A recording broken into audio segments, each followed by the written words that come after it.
什么人？二位兄弟，辛苦了啊！来，抽根烟。哎呦，来，感谢呀！点上。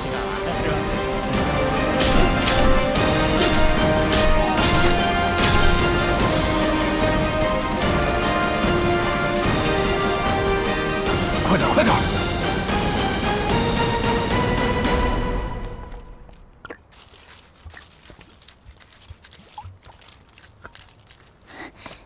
点火。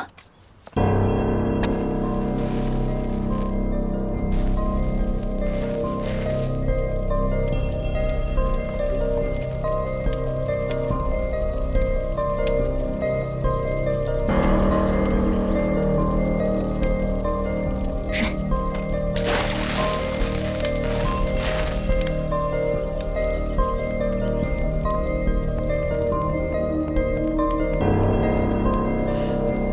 撤。走。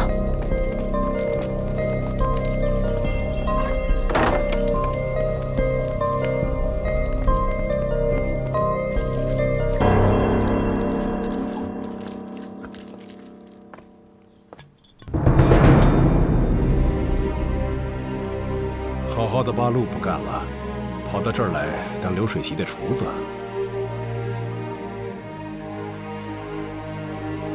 看来吃出是我做的肘子了。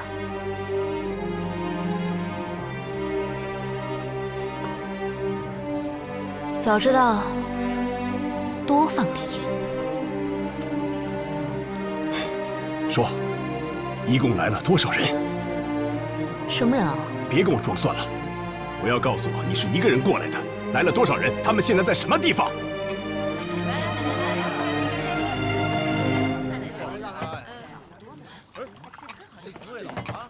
着火了！不好了，大家快跑！怎么了？往这边走，这边！快跑！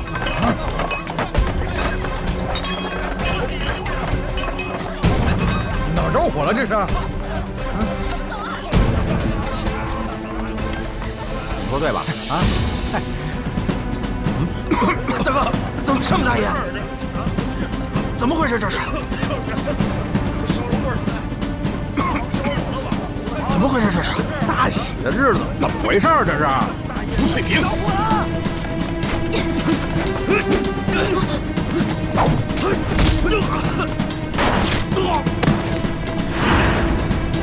快走！哪儿打枪？打枪了！快走啊！快走！走！要不要去找旅长？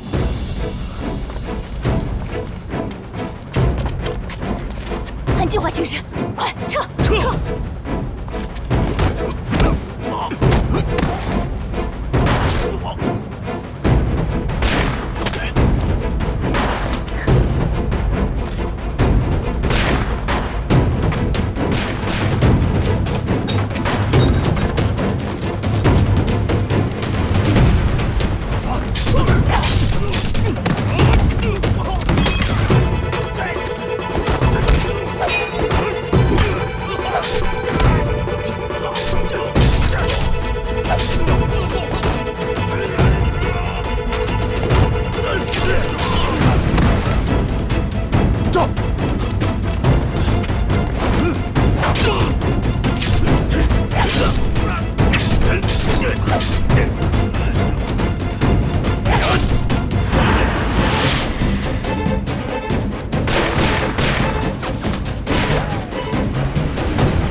走，去拿枪，走。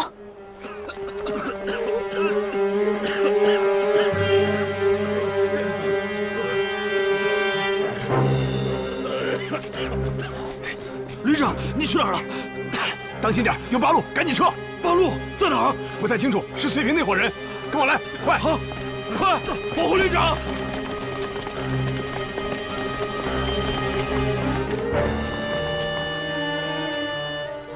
走。大哥！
小安，是我单王。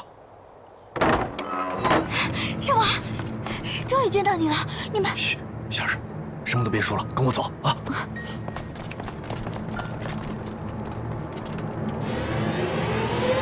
什么人？小心！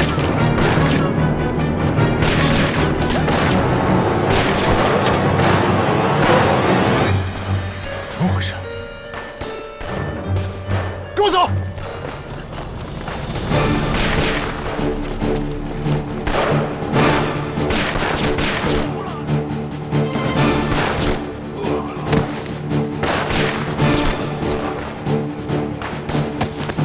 走！苏排长，是吧？怎么样？没事，咱们走吧。走。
怎么只有这些生面孔？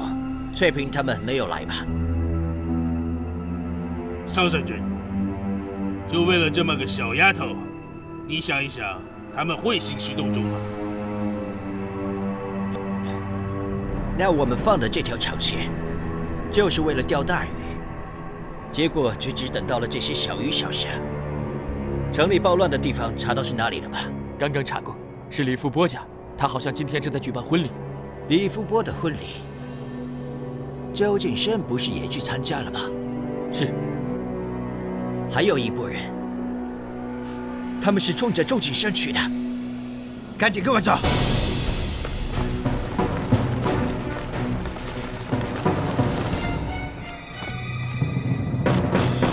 罗同志，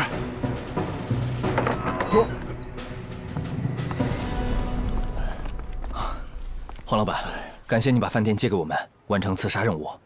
我代表八路军，代表牺牲的战士，感谢你。哎呀，你客气什么？告诉你啊，我早就对这帮日本人恨之入骨了。我就是没你们这两下子，要不然我也上去剁他几个。黄老板，那我们走了以后你怎么办？我早就安排好了，放心吧，老婆和孩子送到乡下去了。啊，这店我也不开了。回头我和家里人一起隐姓埋名就行了嘛。苦了你了。我这和你们比算个啥嘛？行了，不说了，你们赶快走，日本人快来了。好，好，走走，快走，快！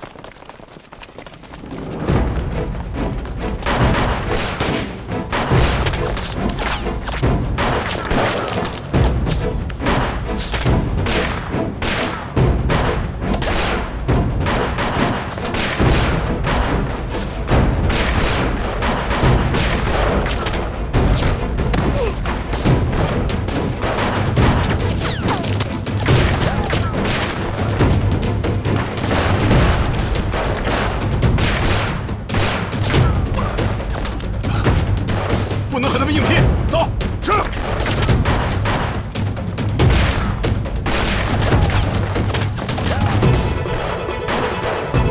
追！快！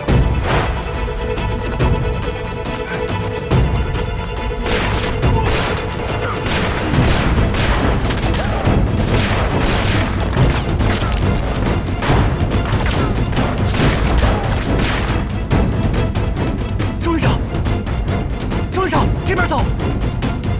周队长，是李福波的人，走。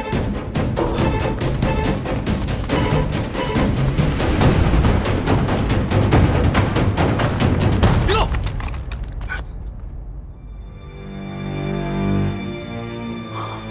上当了，旅长，快走！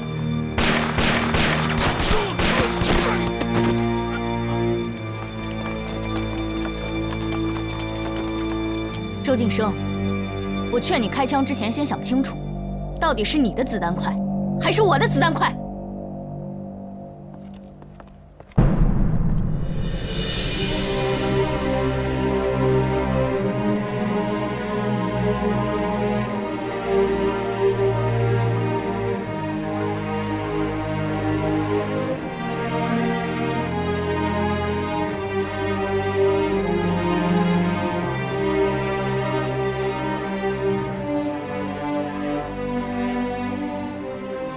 周教官，你给我布置过一个作业，如何打好一场伏击战。今天这个伏击战，给我多少分？今天这场伏击战打得层次分明，出其不意，攻其不备，非常有想法。周晋生，我劝你把枪扔了，否则你死路一条。我并不怕死。如果我怕死的话，当初我也不会从汶水村出来。你从汶水村离开的时候，你跟我说过，日本人已经占领了东北地区，每一个有血性的中国人都会奋起反抗，更何况你还是个军人。你知道因为你死了多少人吗？亏小婉一直把你当作抗日英雄，你这么做你对得起他吗？你知道牺牲了多少同志和多少老百姓吗？都是因为你害死了那么多无辜和善良的人，我真想一枪杀了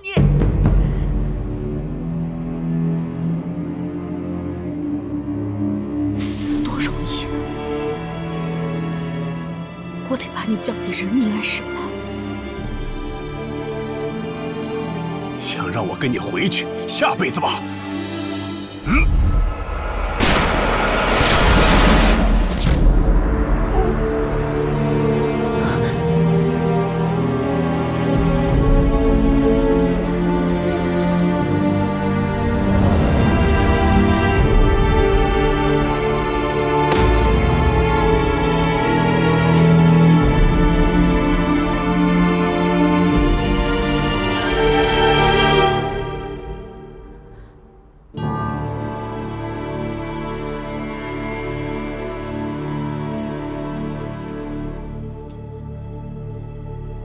狗汉奸！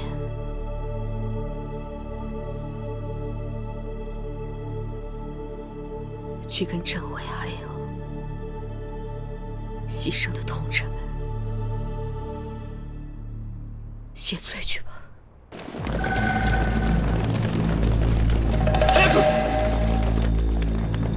日本人来了，快走！走，同志们，撤！走！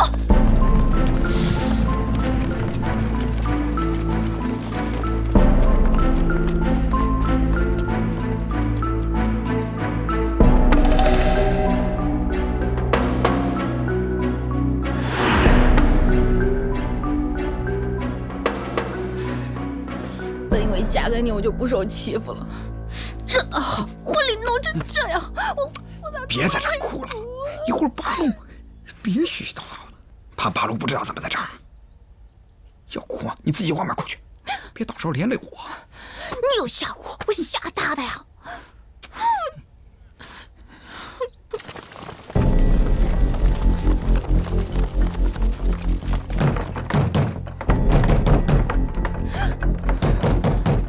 咋办？快想办法，快想办法！我哪知道咋办呢？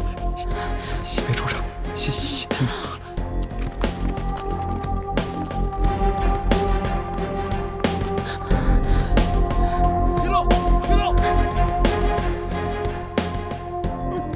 咋好像是日本人的声音啊？我听着也好像是日本人。哎，起来，我看看。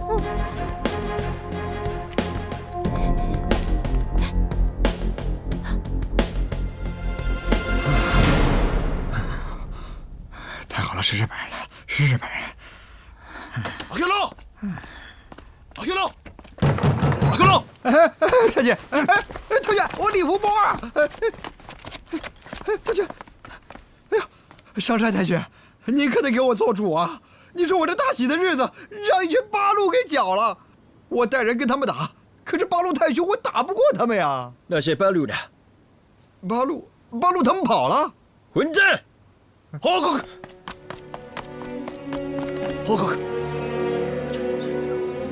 那你，看。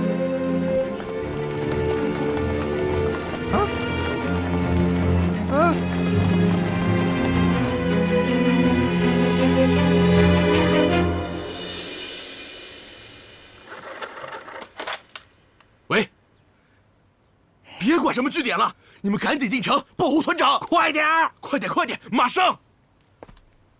大哥，啊，喝水。哎，我看了，放这儿吧。哎，外边怎么样了？大哥，放心，我把所有的卫队兄弟都给你调门口了。不行，不够啊！再给我调2个连来，把里里外外都给我围死！好嘞，大哥，我这就去。喂，好。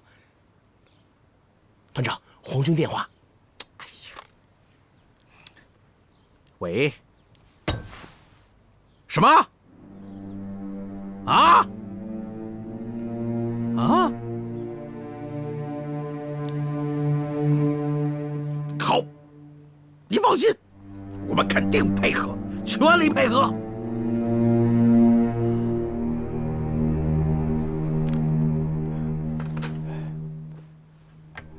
大哥，咋了？出事儿了，出大事儿了。啥事儿，大哥？桥本知道吧？知道啊。他和他10几个手下在大德胜饭庄，让人砍死了。桥本让人砍死了啊？谁干的这是？这还用问吗？肯定是八路啊！哦，对呀，哥，今儿这城里头这么乱，这八路闹的动静够大的啊！哼，哎呀，不过要说啊，这八路还真干了件好事儿。啥好事儿啊？刚才，周晋生那老小子的尸体，让人在胡同口发现了。看那样子呀，八路干的真是苍天开眼呐！大哥啊，周晋生死了。哎，哥，这不正随着你心了吗？不过呀，话说回来，这八路有走运的时候，也有倒霉的。这不，刚才还有一拨人啊，去冲周晋生他们家去了，说是要救什么人吧，结果全让日本人打死在门口了，全死了。是啊，10几口，一个活口没留。哎，你干嘛去啊？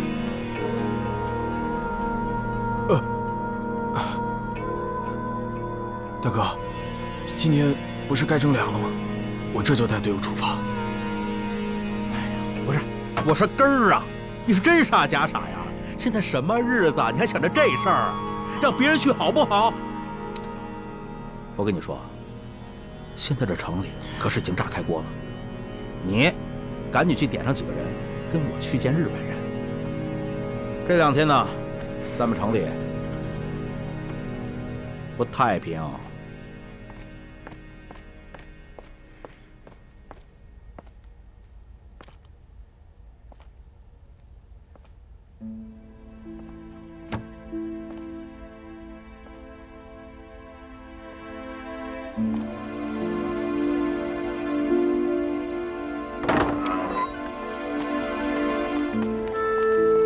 翠萍姐，指导员，大家都准备好了吗？上娃去救小婉，还没回来呢。你放心，周大夫已经被救出来了，但是现在街面上全部都是日本人，他们现在在一个很安全的地方躲着。师哥让你们先走，然后他再想办法带小婉他们一起出来。要不再等等？千万别再耽搁时间了，现在日本人都已经开始要封城了，要是再不走，那真麻烦了。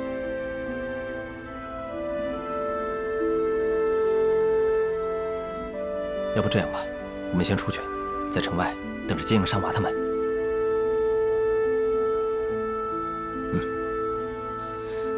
走，走。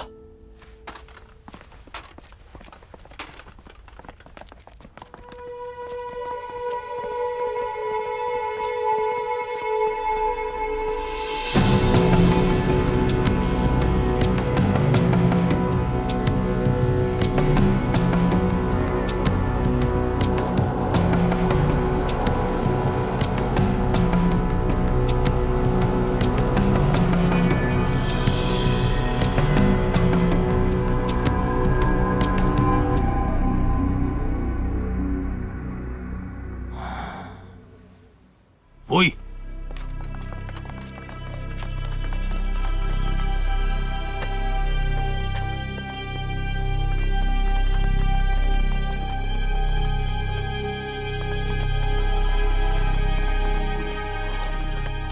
大哥，这咋了？哥儿啊，你在这等我，我自己去见日本人。大哥，看这架势，够咱们喝一壶的。好。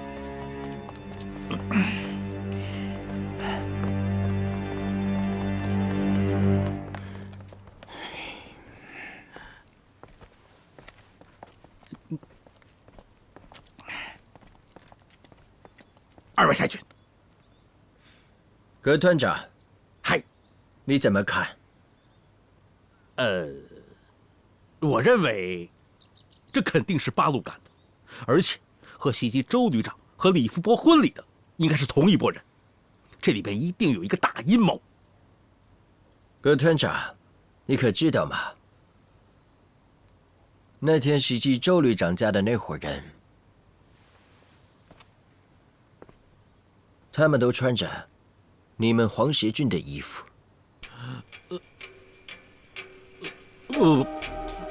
上山大佐，这事儿跟我真的没关系啊！我对皇军那是忠心耿耿。倒是他周晋生，您想，他最近在盲目扩张队伍，招募了很多新兵，这里面难免就有过。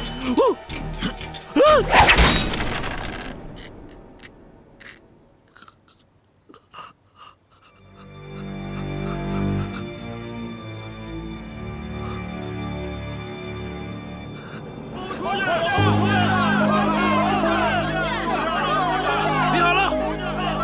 干什么？听我说，城里面出事儿了，现在封城，谁也不许走。再捣乱，统统抓起来，关进宪兵队。别吵了！哎，这不大虎吗？去干啥呀？嗨，这能干啥？这不，上边下了命令，让我们下乡去征粮去。你说，全都是费力不讨好的事儿。上面下命令了，谁也不让出去。这可都是白纸黑字的命令啊！你说这上面今天出这么大事儿啊！我要是把你放出去，兄弟难做呀。那我带我的队伍有点不太对劲儿啊。不过，这是太君下达的任务，是不是？这先别乱动要是打起仗来，这没粮食吃，要是怪罪下来，沉住气，让大虎先看看。哎，大虎，干啥呀？咱们都是好兄弟，别这样。我也不是为难你啊，兄弟。是。再说，这都是上面下来的差事，是不是？咱这都是听命令的，谁跟谁都没有说过不去，是不是？是。那，要不然这样，改天请你喝酒。欠我一顿酒，必须的。去吧，去了啊，去吧。太君，他们是出去征粮的，真的。放心。行，我们走。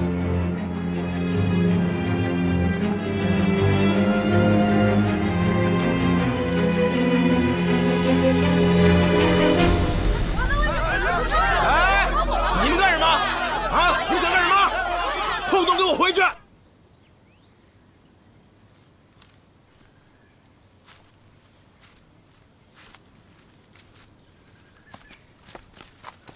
翠萍姐，罗指导员。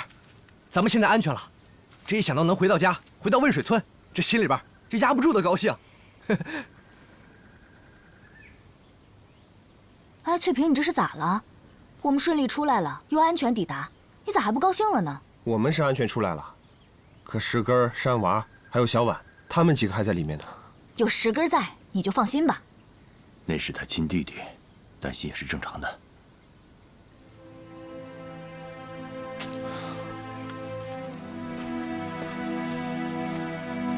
要不这样，你们先回去，我带几个人呢，去前面那个废村里接应山娃他们。我估计这1、2天，他们应该回来了。这不是封城了吗？这1、2天出……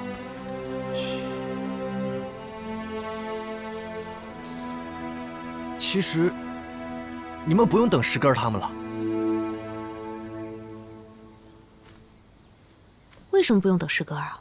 石根他没事儿，他在城里给咱做善后。你啥意思啊？但小婉、山娃他们怎么了？他们怎么了？说话！他们怎么了？他们从周晋生家里出来的时候，就已经被日本人给堵住了，全都牺牲在周晋生家门口了。这事儿石根他知道，他不让我跟你们说，他怕你们在城里出乱子，你们不肯撤退，所以我就先把你们带出来，才敢说。大虎，这事可不是能开玩笑的。我没开玩笑，真的。是大虎。大虎。我不相信，前2天还好好的呢，前2天还好好的呢。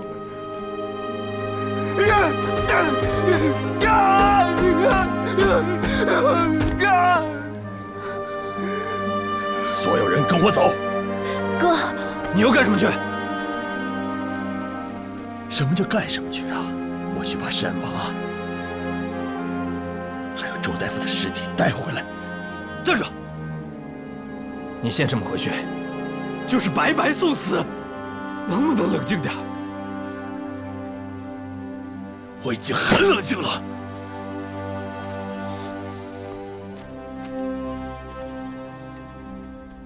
翠萍怎么样了？目前翠萍带着剩余的队员返回了汶水村。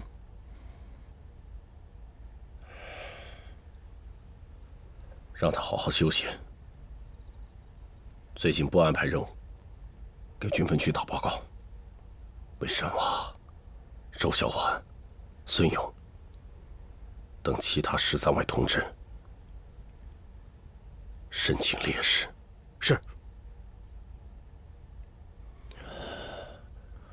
让翠萍把石根找回来。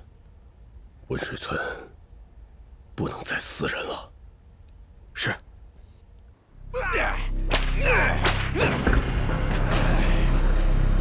是不是？是不是？这是周晋生队伍上第5个人被审了，到现在为止没有什么线索。如果再这么轮番审下去，他的队伍会不会哗变啊？周晋生部队的所有指挥官都已经被我们关押起来了，没了领头的，他们想哗变也很难。到底说不说？哎，我说。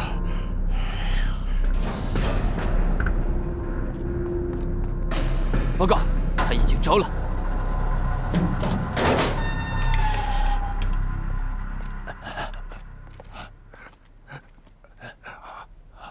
听说你有什么话要跟我说？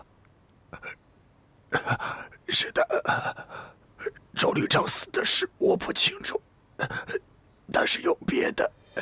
如果说的是有价值的话，前几天我跟几个队伍的人去喝酒，其中一个是旅部情报处的，他之前奉周旅长的命令去温水村一带，去温水村一带调查一个人。什么人？50根。什么？你说的都是真的？千真万确。昨天他们几个刚吃完饭，今天孙参谋就被抓了，估计现在日本人正审问他呢。我这个消息也是从昨天他们吃饭几个人里面其中一个人过来告诉我的。把10根给我带来。好，现在。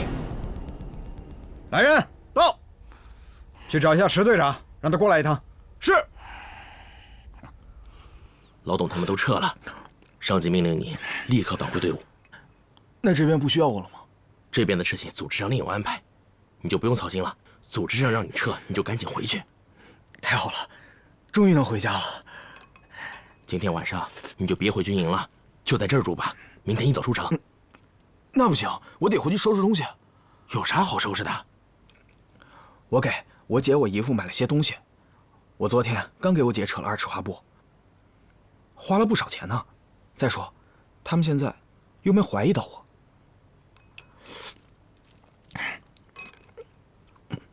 我吃完了，取个东西，不大一会儿啊，我就回来了。谢谢你啊，我走了。行，那你快去快回，路上注意安全。好。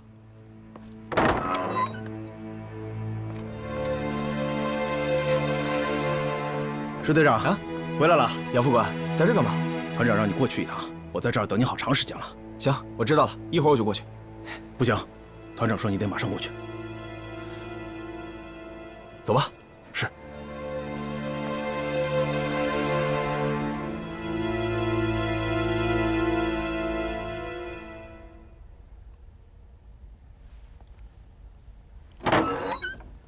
哟，大哥、二哥都在呢，找我什么事儿啊？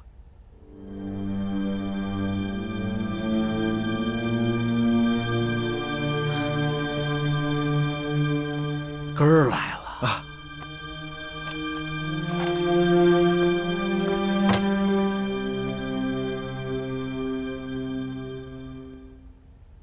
大哥，怎么了这是？根儿啊，哥问你句话，我平时对你怎么样？那还用说吗？哥，我原来就是个农村的孩子，直到认识了大哥二哥，我才有了今天，也算光宗耀祖了。是吗？所以你就吃里扒外出卖我啊啊！大哥，这话怎么说的呀？根儿啊，都到这个节骨眼上了，你就跟大哥实话实说，你是不是汶水村的？是啊，我是汶水村的大哥，我和我几个同乡一块儿被抓过来的。这事儿，那你是翠萍的弟弟，你为什么不说？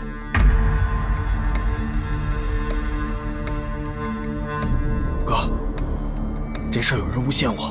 哥，绝对是有人诬陷我！诬陷？你非要人把人找来给你当面对质，你才承认是不是？我老实跟你说，周锦生早就让人去查你了。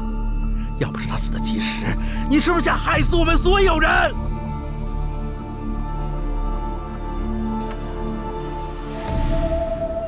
现在不但我们知道了，连日本人都知道了。变，接着变，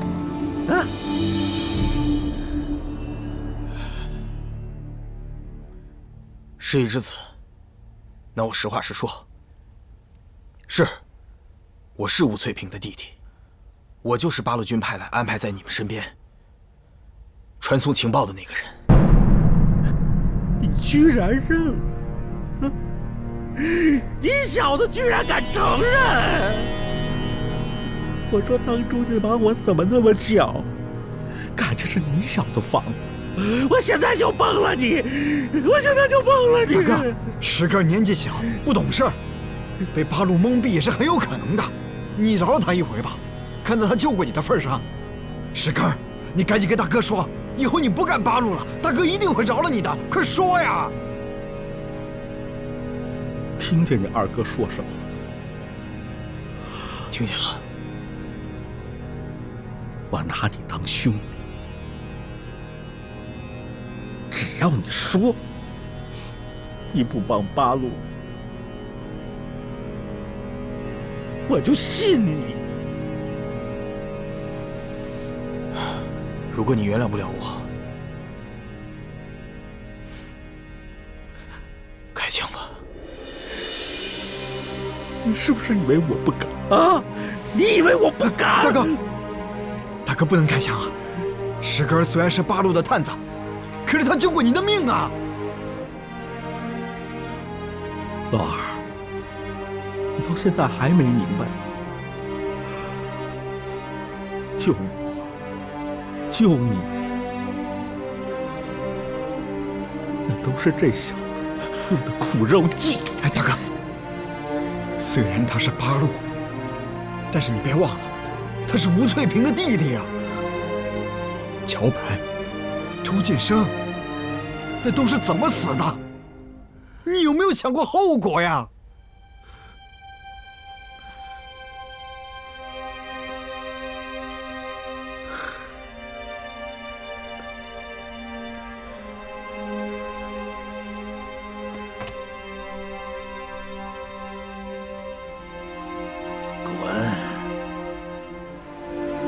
从来没有认识过，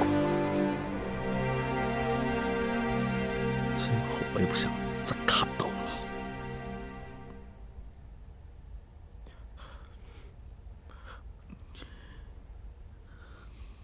报告，谁？团长，外边来了大批的日本兵，斋藤和上山友都来了。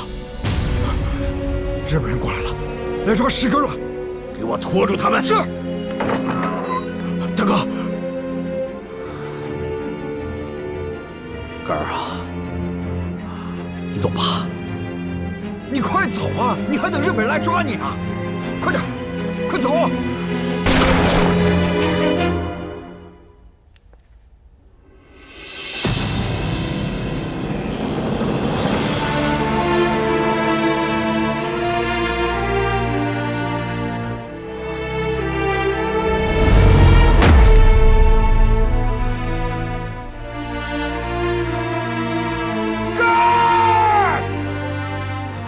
兄弟，是个兄弟，哥，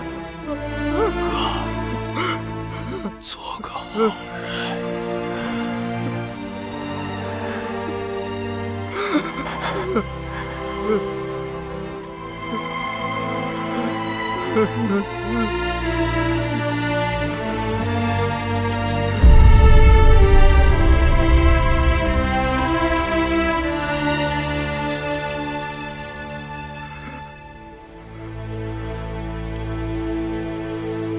可拉米，你混蛋！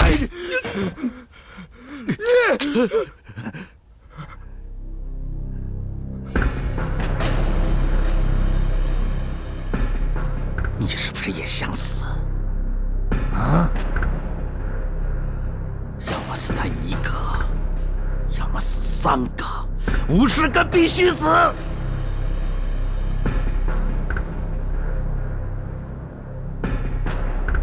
报告上山太君，您来的真是及时啊！我们刚刚抓获了一名潜伏在我军内部的八路军探子，他就是我的卫队长石根，我已经亲手将他处决了。你给我闭嘴！还。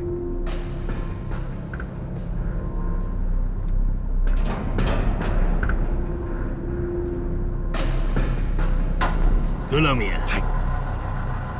知道他是谁吗？请太君明示。他是吴翠萍的亲弟弟，这么重要的人物，你就草率的一枪把他干掉了？不，太君，我真不知道他是吴翠萍的弟弟。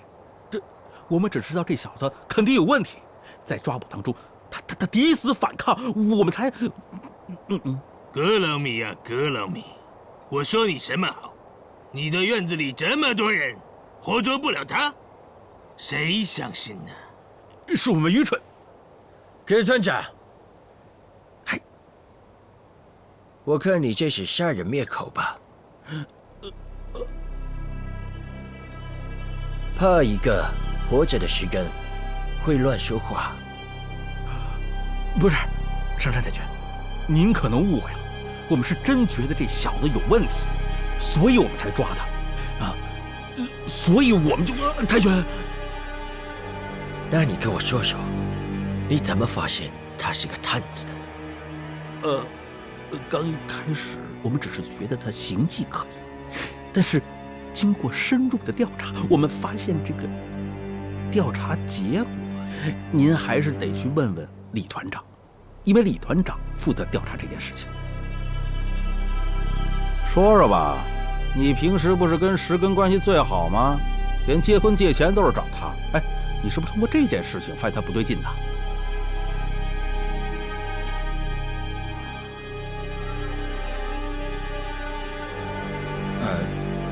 太君，我确实是发现他有不对劲的地方，对，还有形迹可疑的地方，所以呢，我们就够了。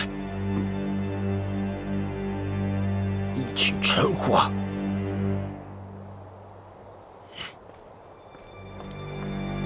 太君走好。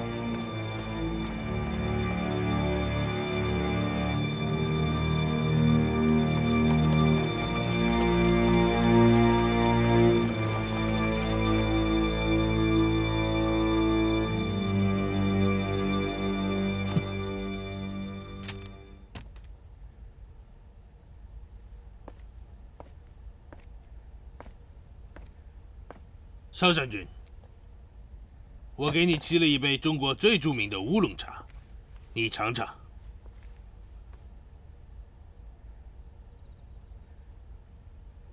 你要是对金阳的黄协军都不放心，干脆将他们全部解决或调往其他地方。这谈何容易啊！你看，这是刚刚下发的命令。什么？要调一个中队的兵力？我们的防守区域本身就很大，兵力已经捉襟见肘了，再调一个中队的兵力前往武汉战场，那我们这个地方麻烦不更大了吗？这个命令是必须执行的，没有商量的余地。毕竟战略上，南方战场上更加的重要，所以这个时候我们更加要仰仗黄协军。调走他们，处理他们都不太现实。而且我们马上要采取很多行动，这时候对他们有什么动作，恐怕对我们不利啊。行动？目前我们要采取什么样的行动？你看这个，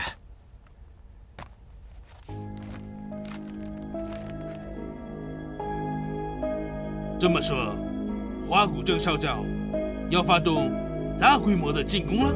最近八路军过于活跃。冈村大将军已经忍无可忍了，他们在我们的眼皮子底下搞了这么多行动。小本和他的17名挺进队的队员都被他们杀掉了。如果我们就这么算了，皇军的颜面何在？帝国的颜面何在？那你觉得黄协军这帮人，哪些部队能参战？以格拉米的部队为主，虽然问题发生在格拉米的部队里，但是目前我觉得，现在最值得信任的还是格拉米。那些新来的部队，调往偏僻的地方驻防。嗨，您喝茶。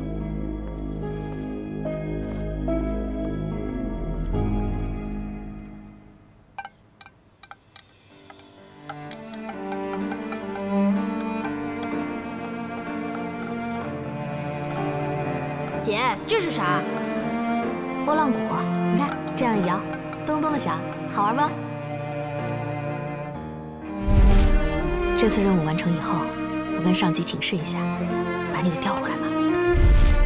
你在外面待的时间太长了，姐这心里边越来越担心你。姐，我明白，但我现在很安全，就是很长时间不在家了，确实想家。姐，我想吃你给我做的饭，想吃你给我做的大肘子。切，你个小馋猫！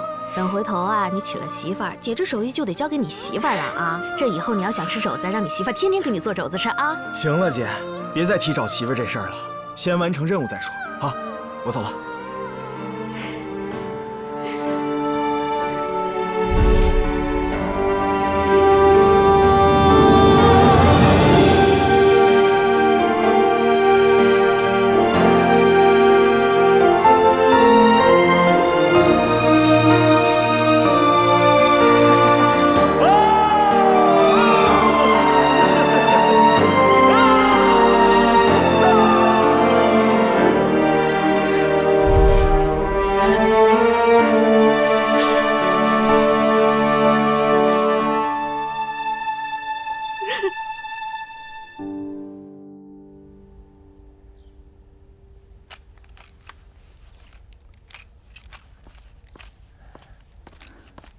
大哥，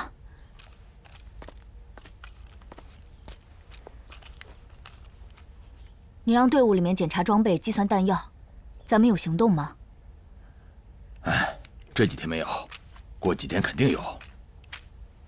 啥行动？石根、山娃、周大夫都让日本人给杀了，翠萍能坐得住吗？肯定得拉着队伍报仇去。正好啊，我肚子里这股邪火也憋了挺长时间了，到时候新账旧账跟鬼子一块算算。你可千万不要乱来啊，这可不是小事儿。翠萍没有下命令呢，就算翠萍下了命令，罗指导员是不会同意的。他亲弟弟都被杀了，他还能坐得住？我们是八路军，是不能随随便便行动的。你刚参加八路军几天呀？成指导员了，啊，说话还拿腔拿调的，你还教训起你哥来了。大哥，既然我们加入了八路军，就要遵守八路军的纪律和命令，不是吗？哟，都在呢啊，大红，翠萍叫咱们过去一下。好，知道了。好，那我先走了。哎，先别说出去啊。知道了，哥。走。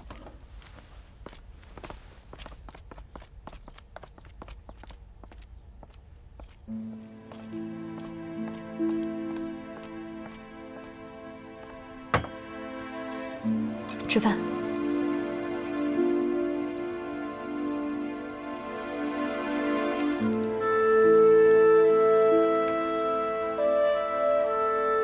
我做的肘子，山娃可喜欢吃了。每次他那个倔脾气上来的时候，我给他做份肘子，他就什么脾气也没有了。还有，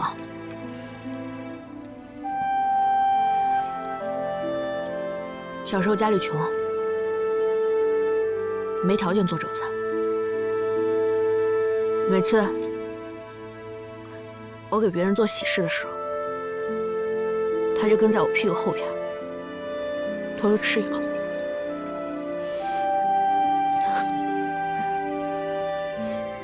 翠萍，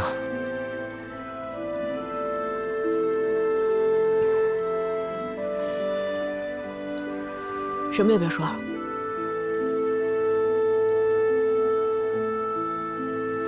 我这是替石根吃的。你们先回去吧。他跟我说，想吃我做的肘子。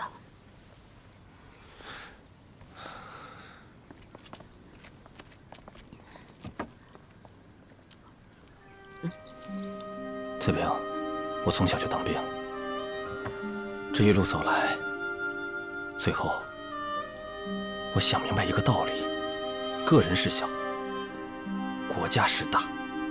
只有先有国，才有家。石根儿、山娃、马道成这些人都牺牲了，他们死在最灿烂的年纪。所以我们要好好活着，活着比死更难。我们要看到日本鬼子被赶出中国的那一天。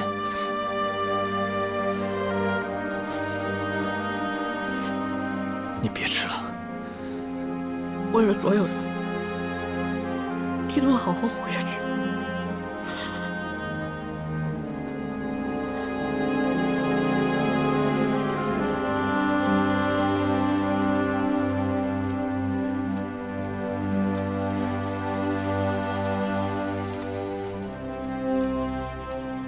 哥，你记着，如果哪天我牺牲了，你一定要好好的活着。又瞎说，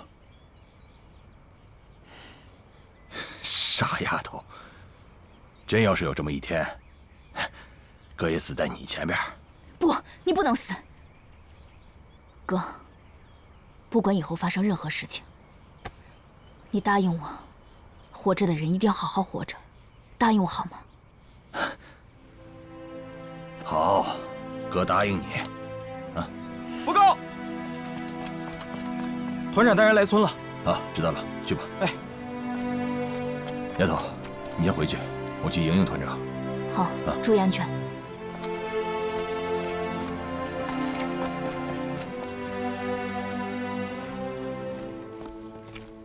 呵，吴墨，团长。翠萍呢？怎么样了？团长，罗指导员正在劝他呢。翠萍知道石哥的消息之后，一直把自己关在屋里边不吃不喝的。这不刚刚做了一大桌子菜，狠命的往嘴里塞呢。说是替石根吃的，大家伙看了心里边很难受。是啊，这么大的事儿，搁谁身上都很难受啊。更何况翠萍还是个女同志啊。啊，团长啊，我带您上去吧。好。甘纳尔，带这几位同志喝点水。好嘞。几位同志，这边请。啊，来这边请。这边。一路辛苦了。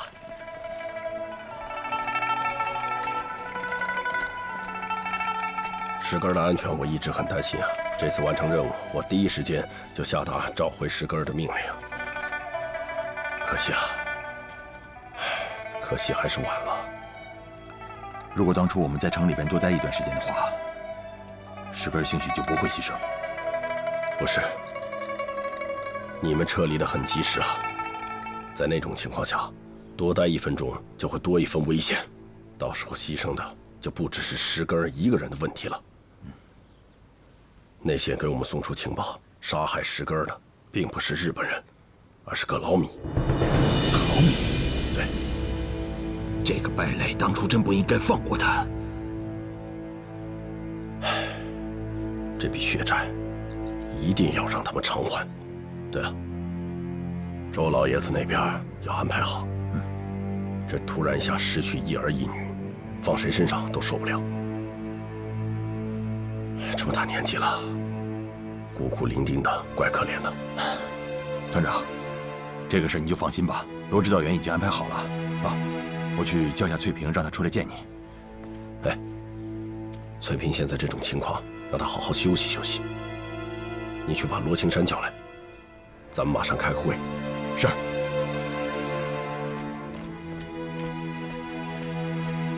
大家都知道，前段时间呢，我们独立团的特务连和金阳县大队在城里边，漂亮的完成了一次除奸复仇行动，除掉了汉奸周晋生，彻底歼灭了桥本挺进队以及桥本本人。这是一次重大的胜利，狠狠地打击了敌人的嚣张气焰。但是呢，我们也付出了很大的代价。在此，我代表太岳军分区和独立团党委，向牺牲的战友们表示沉痛的哀悼，并致以崇高的敬意。敬礼。李弼，坐。同志们，我们不能一直沉浸在悲痛之中，敌人不允许我们，也不会给我们时间去悲痛。据我们所得到的消息，鉴于我们八路军在第2战区所取得的一系列战果，日军华北司令部准备调动大量的兵力，对我根据地和解放区采取秋季大扫荡。八路军总部呢，也已经制定了详细的反扫荡计划，下发到太岳军分区和我们下属的几个团。首长还特别指示，要我们充分地调动民兵的积极性和战斗能力，利用袭扰战、麻雀战、地道战和地雷战，不停地打击和骚扰敌人的交通补给线，以策应正面战场，让敌人陷入我们人民战争的汪洋大海之中。现在呢，我就给大家下发具体的战斗任务。报告，翠萍，团长，开这么重要的会议，为什么不叫我？翠萍，团长考虑到你的。青山，翠萍啊，是我不让他叫你的。你现在的身体状况，最好是多休息休息啊。休息？我休息好了，日本人就会被赶出中国吗？报告团长，吴翠萍要求参加会议。好，坐下吧。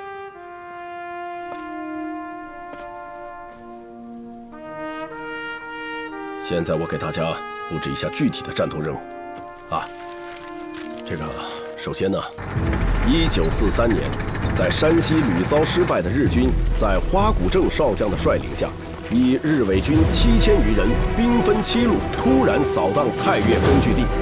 此时正是日军实行积极剿共、诱降国民党的时期。日军华北派遣军总司令冈村宁次试图以交通道路围猎，以据点为锁，以囚笼战术困死根据地军民。太岳军分区党委发出关于反扫荡的决定，提出了在党委和军区纵队的领导下，依靠广大民兵群众广泛开展人民游击战争，粉碎瓦解敌人妄想占领我根据地的企图。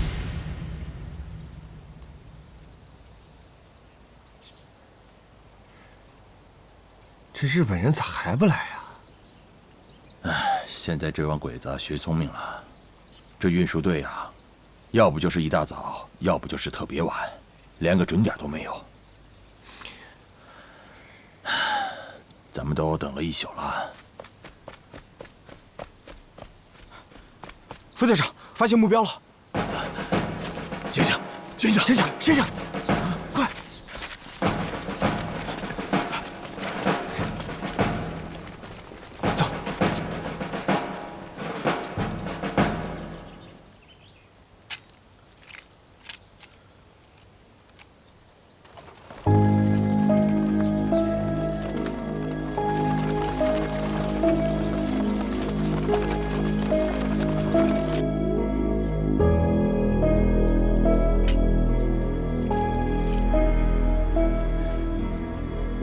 这是学聪明了呀！啊，他们这是打怕了。大侯，哎，地下运输队里面有老百姓，咱们千万不能伤到他们。只要把日本人干掉了，伪军就没有主心骨了。对，分开行动，好，注意安全。走。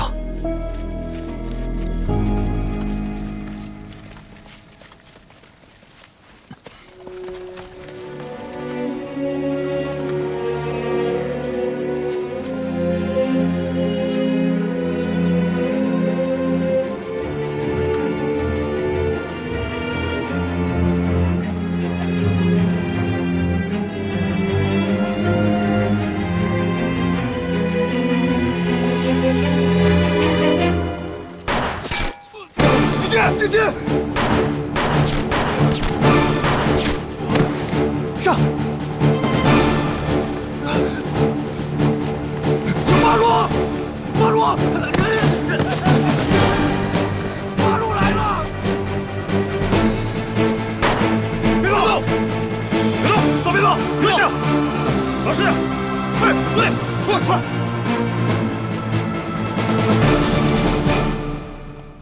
日本人已经死了，伪军弟兄们，我们不想为难你们，缴枪吧。小县小明，你们带百姓先走。是。其他人把这些伪军给我围起来。快点，快走！快点，走，蹲下，对。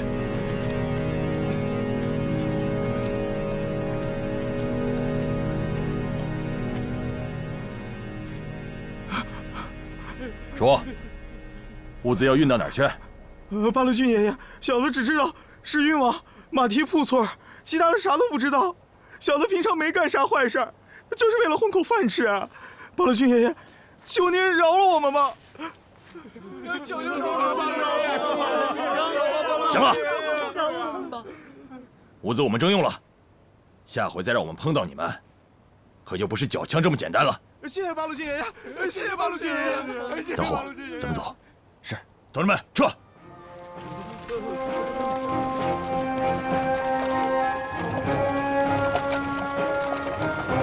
记得点赞关注哦。